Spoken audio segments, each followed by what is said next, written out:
Bien-aimés de Dieu, chers frères et sœurs, bonjour, joyeuse Pâques. Nous sommes toujours dans l'octave de Pâques et c'est toujours la Pâques.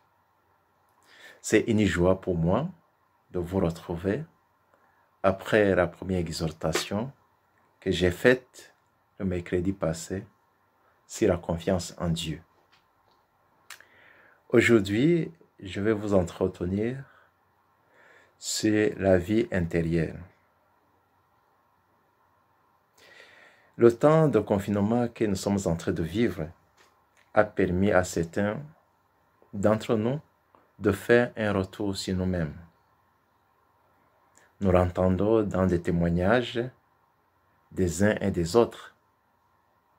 Théo vous dira par exemple, ce temps a été pour moi une occasion de m'arrêter, de me poser et de réfléchir sur ma vie. L'autre vous dira, avant le confinement, j'étais toujours en train de courir entre le travail et les soucis d'ordre familial. Je ne prenais pas le temps de penser à ma relation avec mon Créateur. Loin des bruits de la ville, seul ou avec notre famille à la maison malgré nous, nous avons pris du temps d'entrer en nous-mêmes. Peut-être que certains ont découvert des grandes richesses spirituelles qu'ils ignoraient. Ils ont même découvert des talents qui leur étaient inconnus jusque-là. D'autres ont découvert leur misère et leurs limites au niveau de leur foi. La découverte de ces richesses spirituelles n'empêche pas de découvrir en même temps ses limites dans la foi et vice-versa. Le travail sur nous-mêmes dans un silence devant Dieu est une bonne occasion de nous découvrir avec toutes nos richesses et toutes nos misères. Pour ceux qui ont déjà fait ce travail du retour sur soi, ils ont dû remarquer combien il est essentiel de veiller à son intériorité. Notre cœur ou notre âme est comme un jardin qui a besoin d'être cultivé, sacré, arrosé. C'est notre jardin secret, selon l'expression du cardinal Carlo Maria Martini. Si ce travail n'est pas fait, les mauvaises herbes y poussent et étouffent tous les grains qui peuvent y être semés. Rappelez-vous la parabole du semeur dans l'Évangile. Le grain qui est tombé dans les ronces a poussé, mais il n'a pas porté des fruits parce que les ronces l'ont étouffé. Marc chapitre 4, verset 7. Pour que notre jardin intérieur produise de bons fruits, il a besoin d'être cultivé. C'est en prenant des moments de retraite, c'est-à-dire des moments où on se retire de ses activités quotidiennes pour se retrouver avec son Dieu, un temps où on se met nu devant Dieu. Pour notre exhortation de ce jour, je vais donner quelques orientations qui peuvent nous aider à cultiver notre jardin intérieur. Je me sers d'un livre de spiritualité qui, à travers des siècles, depuis le Moyen-Âge jusqu'à nos jours, a aidé plusieurs saints dans leur vie spirituelle. Il s'agit de l'imitation de Jésus-Christ. D'ailleurs, le titre que j'ai donné à cette exhortation est le même titre que celui de la deuxième partie de ce livre, Exhortation à la vie intérieure. La première orientation que je vais donner, c'est la connaissance de soi. Quand je parle de la connaissance de soi, dans le cadre de cultiver notre vie intérieure, il ne s'agit pas de faire une introspection dans le sens psychologique, avec tout le procédé que cela exige. il est question de s'étudier soi-même à la lumière de la parole de Dieu. Quelques passages de la Bible peuvent nous aider à faire cette étude et de nous ajuster. C'est par exemple les passages sur les commandements de Dieu. Le livre de Deutéronome, chapitre 5, versets 6 à 22 et chapitre 6. Sur les béatitudes, Matthieu 5, versets 1 à 12.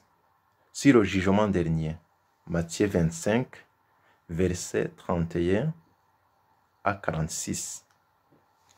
C'est quelques exemples seulement que je peux donner pour cette exhortation. Mais dans la Bible, il y en a plusieurs. La vie intérieure qui suppose la connaissance de soi-même faite à la lumière de la parole de Dieu est une voie sûre qui conduit à Dieu. L'imitation de Jésus nous exhorte à opter pour cette voie plutôt que de rester dans des vaines recherches de la science et dans des vaines spéculations. Par conséquent, elle invite à apprendre à se détacher des choses extérieures et à rechercher les choses spirituelles. Ces choses spirituelles qui peuvent nous donner l'accès au royaume de Dieu qui est paix et joie dans l'Esprit Saint. Comme nous le retrouvons dans la lettre aux Romains, chapitre 14, verset 17. C'est donc une invitation à un abandon total à Dieu, dans un esprit d'humilité. Ainsi, l'homme qui suit ce chemin devient un homme pacifique, d'un cœur pur et d'intention droite. Il a comme seule préoccupation Dieu et lui-même pour le bien du prochain et il est peu touché par les événements extérieurs. La deuxième orientation, c'est une bonne conscience. En effet, dans la spiritualité d'une vie intérieure, l'effort de l'homme qui veut aller vers Dieu consistera à s'efforcer d'avoir le témoignage d'une bonne conscience. Car la fierté d'un homme est le témoignage d'une bonne conscience. La deuxième lettre aux Corinthiens, chapitre 1, verset 12. L'imitation de Jésus-Christ nous dit qu'une bonne conscience peut supporter beaucoup de choses. Elle reste sereine au milieu même de la diversité. Nous pouvons tous faire cette expérience. Quand il y a des épreuves qui s'abattent sur nous et que nous n'en sommes pas responsables, nous les accueillons bien sûr dans la peine, mais notre cœur reste serein et joyeux. La souffrance qu'on ressent n'enlève rien sur la joie du cœur pour celui qui est en Dieu et qui est marqué par une bonne conscience. Ce qui n'est pas le cas pour une mauvaise conscience, qui est toujours inquiète et troublée. Pour que j'ai un repos tranquille, il faut que mon cœur ne me reproche rien. Si mon cœur me reproche de quelque chose, je me tourne vers celui que j'ai offensé et je demande pardon. Je me réconcilie avec lui avant de me réconcilier avec Dieu. Et si c'est une réconciliation qui nécessite la sortie du confinement, je commence dès maintenant à faire ce travail d'entrer en moi-même. Et je demande la force divine pour qu'un jour je puisse arriver à une vraie réconciliation. La troisième orientation, c'est contempler Jésus dans sa mort et dans sa résurrection. Je dois le répéter. Quand je dis que la bonne conscience donne le repos tranquille, la joie et la paix du cœur, cela ne veut pas dire qu'on est sans adversité ni tentation. Au contraire, cela veut dire qu'on accepte et on aime porter sa croix tout en se modelant à notre Seigneur Jésus-Christ, lui qui a accepté de porter sa croix pour le salut du monde. Au même moment que nous souhaitons les faveurs de Jésus, nous devons également aimer ses souffrances. Tout en voulant partager avec lui sa joie, nous devons accepter de souffrir avec lui. En réalité, pour un chrétien, le chemin de la croix est une source de la vie.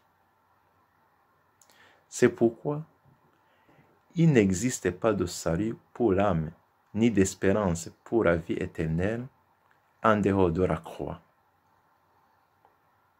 C'est l'imitation de Jésus-Christ qui nous le dit. Pour parvenir à la vie éternelle, nous devons donc porter notre croix et suivre Jésus. Il nous a précédés en portant la sienne. Et il est mort pour nous, afin que nous puissions être sauvés. Ainsi, en partageant ses peines, nous espérons un jour partager sa gloire. Comme le Christ et les apôtres à sa suite, il nous faut passer par bien des tribulations pour entrer dans le royaume de Dieu. Le livre des Actes des Apôtres, chapitre 14, verset 22. À présent, je peux aussi donner quelques instruments pour entretenir notre vie intérieure. Le premier, c'est la parole de Dieu. La parole de Dieu est un moyen efficace de veiller sur notre vie intérieure. Nous avons nos Bibles. Il faut profiter ce temps de confinement pour les découvrir. Pour ceux qui feront cet exercice, vous verrez bien que vous rencontrerez des pages de la Bible qui vont vous parler personnellement, selon votre condition de vie. Si vous prenez le livre des psaumes, par exemple, forcément, vous trouverez un ou plusieurs psaumes qui correspondent bien à ce que vous vivez. Ces psaumes pourront vous aider à vous adresser à Dieu dans le secret de votre cœur. Nous avons aussi la chance, parce que la liturgie de notre Église nous propose les lectures bibliques au quotidien. Et notre curé, le Père Guillaume, nous aide chaque jour à entrer dans ces textes par les méditations quotidiennes. Nous avons donc tout ce qu'il faut pour l'entretien de notre jardin secret. Nous pouvons le cultiver, y mettre du fumier et arroser le grain de la parole de Dieu qui est sémé chaque jour. Nous ne devons pas oublier de veiller à ce que les mauvaises herbes n'y poussent pas. Ces mauvaises herbes sont tous les péchés que nous pouvons commettre, en acte, en parole ou par omission. Deuxième instrument, la prière. C'est aussi un autre instrument très efficace pour cultiver notre vie intérieure. Même la méditation de la parole de Dieu doit se faire dans un climat de prière. Il y a plusieurs prières qui sont déjà faites. Les prières des saints ou des autres grands maîtres spirituels. Nous avons même la chance d'avoir le Père Patrick qui nous aide à prier avec la Vierge Marie par la prière du chapelet. Toutes ces prières sont une aide importante pour notre avancement spirituel. Cependant, il convient de dire que la prière qui jaillit du fond de notre cœur reste la plus efficace. Elle est un cri vers le Seigneur, cri de joie qui devient louange ou action de grâce, cri de souffrance qui devient une prière de supplication ou une prière de demande et de pardon, à l'instar de cette simple prière du publicain dans le temple. Mon Dieu, prends pitié du péché que je suis. Luc chapitre 18, verset 13. C'est une simple prière, une simple parole qui lui a valu le salut de son âme. Beaucoup d'entre nous, nous avons la nostalgie de nos assemblées dominicales, des belles liturgies. Certains peuvent aller jusqu'à penser qu'ils ne prient pas comme il faut parce qu'ils ne vont pas à la messe. Souvenez-vous ce que Jésus nous a dit dans l'évangile de Saint Jean. Les vrais adorateurs adoreront le Père en esprit et vérité. Tels sont les adorateurs que recherche le Père. Dieu est esprit, et ceux qui l'adorent, c'est en esprit et vérité qui doivent l'adorer. Jean chapitre 4, versets 22 à 23. Ce n'est donc pas le lieu de la prière qui compte. C'est notre vie intérieure qui est très importante. Cela nous amène encore à penser à cette autre parole de Jésus. Quand tu pries, retire-toi dans ta pièce la plus retirée, ferme la porte et prie ton Père qui est présent dans le secret. Ton Père qui voit dans le secret te le rendra. Matthieu 6, verset 6. Quelquefois, nous pouvons nous convaincre que Dieu est dans un lieu déterminé. Et nous pensons que si nous n'y allons pas, nous ne pourrons pas rencontrer Dieu. Ce serait une grande erreur de notre part. Il est vrai que c'est important de nous rassembler dans nos églises pour confesser notre foi ou pour témoigner de notre foi. C'est aussi un moyen de la transmettre à des générations à venir. C'est aussi important de nous rendre dans des lieux de pèlerinage parce que ces lieux nous permettent de nous sentir plus proches des autres témoins de notre foi qui nous ont précédés. Et par là, nous pouvons prendre les bons exemples. Cependant, il faut rester convaincu que le premier lieu où Dieu habite, c'est notre cœur. Raison pour laquelle nous devons veiller à ce que ce temple intérieur reste toujours propre. Pour conclure notre exhortation, écoutons cette exhortation de Saint Augustin, cette confession de Saint Augustin quand il a découvert que Dieu habite dans son cœur, alors que lui, il ne se rendait pas compte. Dieu était dedans, mais Augustin le cherchait dehors.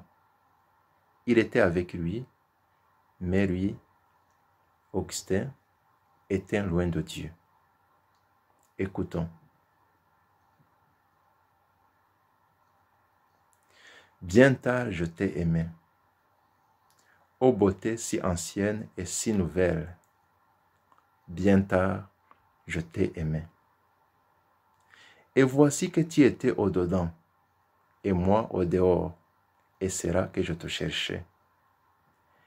Et si la grâce de ces choses que tu as faites, pauvre disgracié, je mourrais. Tu étais avec moi, et moi, je n'étais pas avec toi. Elle me retenait loin de toi, ces choses qui pourtant, si elles n'existaient pas en toi, n'existeraient pas. Tu as appelé, tu as crié et tu as brisé ma surdité. Tu as brillé, tu as resplendu et tu as dissipé ma cécité. Tu as embaumé, j'ai respiré et haletant, j'aspire à toi. J'ai goûté et j'ai faim et j'ai soif. Tu m'as touché et je me suis enflammé pour ta paix. Chers frères et sœurs bien-aimés de Dieu, ainsi prend fin notre exhortation de ce jour. Je vous remercie pour votre attention. Je vous dis à la prochaine. Jésus, je t'aime. Reçois du peu que je trouve à donner, tout l'amour que mes yeux n'ont pas su te montrer. Je veux n'être qu'à toi. Jésus, je t'aime. Rien n'est plus beau que ton nom.